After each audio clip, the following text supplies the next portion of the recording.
చూడు కైలాసం, ఈ ఊరు మొత్తానికి మన ఇద్దరమే మొగుళ్ళు.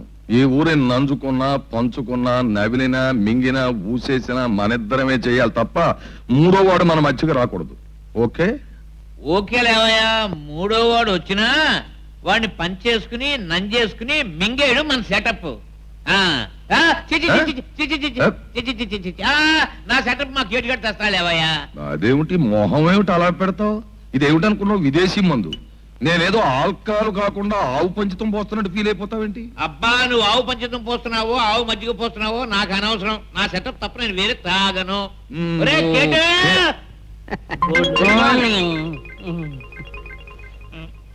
చూడబో అద్దా, ఈ రెండు ఒక తల్లి పాలే.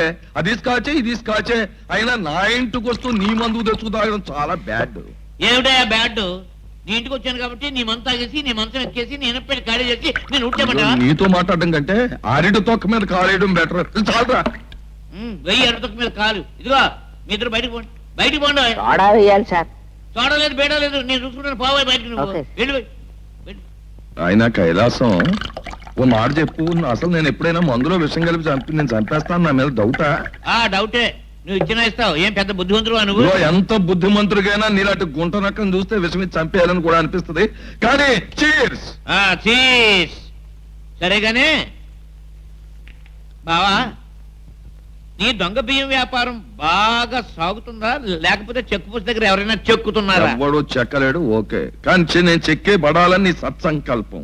కానీ హైదరాబాద్ లో మా బావ అక్కడ మంత్రిగా ఉన్నంత కాలం నా వ్యాపారానికి ఏం డోకా ఉండదు. ఓకే, నువ్వే జాగ్రత్తగా ఉండాలి. ఏంటంట? నీ దొంగసారా వ్యాపారం, నీ క్లబ్ వ్యవహారం బయటపడితే తలుపులకు బలిలా కటకటాలనుక నలిగిపోతావు. ఏమి నేను నలగను. హైదరాబాద్ లో మా బావ మంత్రిగా ఉన్నంత కాలం మనకి ఏమీ డోకలేదు. ఆయన చాలా మందితో కనెక్షన్ పెట్టుకుని ఉన్నాడు. కనెక్షన్స్ ఉన్నాయి. మీ బావకి చాలా బ్యాడ్ నేమ్ ఉంది. మీ బావకున్నంత బ్యాడ్ నేమ్ మా బావకి ఏమీ లేదు. పైగా కోతి కొబ్బరికాయ దొరికినట్టు మీ బావ మినిస్ట్రీ డాన్స్ చేస్తున్నాడు. రేపో మాపో పోలీసులు అంటే జ్ఞాపకం వచ్చింది బావా. ఆనందరావు అని చౌరి షర్ట్ ఉండేవాడు, గుర్తుందా నీకు? అలా మర్చిపోతాం. ఆడు కొట్టిన దెబ్బ, సారా చూపుతో నిన్ను, బస్తా బియ్యంతో నన్ను పట్టుకుని 3 మాసాల కటకటాలు వెనకాల చూశాడు కదా. అప్పుడు ఆడు కొడుకే కదా ఇప్పుడు ఇక్కడ ఎస్ఐగా ఉంటున్నది. తెలుసు. రేపు అదే ఆనందరావు ఎస్పీగా మన ఊళ్ళో ఛార్జ్ తీసుకోవడానికి రాబోతున్నాడు. అవునట బావా, అవునట. వాడొస్తే కప్పల మీద పాము స్వారీ చేసినట్టు మన మీదకి వచ్చేస్తాడు. ఓకే? అదే బావా, నాకు మతిలో లేదు. ఏం చేయాలి? అవ్వకు. మన జనం బెజవాడ స్టేషన్ లో ఎక్కి వాడి బుర్ర రామకీర్తన బాడించేసి రాజమండ్రిలో దిగిపోతారు. ఓకే? కొమ్మెక్కి కూసింది కోయిలమ్మ, కొండెక్కి చూసింది చందమామ. కొమ్మెక్కి కూసింది కోయిలమ్మ, కొండెక్కి చూసింది చందమామ.